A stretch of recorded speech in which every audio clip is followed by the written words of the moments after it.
কিরে তুই তো দেখি মেম্বার সাহেবের রূপে দেখো তা কস। আমার না অনেক একটা তরমুজ খাবার মন চাইছে। মেম্বার সাহেব জানুন আমি এই কষ্টটা করতাম না, আমার পোলাটা তরমুজ খাবার চাইছে, এর লেগে আমি দুইজনের কামে একলাই করছি। দিয়ে দিন টেয়াটা আজকে দিয়ে কি দিন। কইছে মেম্বার সাহেব শোনা যায় না? আবার খাট রইছে আর যা বাইর। কি রে এখন তো বললে এলো না? কি জানি আমারে তো কইলো আইতাছে, এখনো আইলো না। তুই রোজা রাখছর? ও আমি রোজা রাখছি, তোরা রাখছর? না রে আমরা রাখি নাই, তুই ওখানে রেখ চর।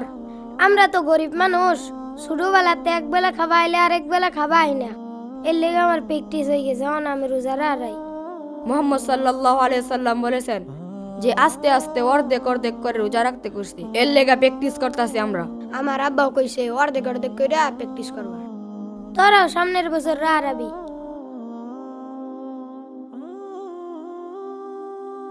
কি রে তোরা রোজা রাখস নাই?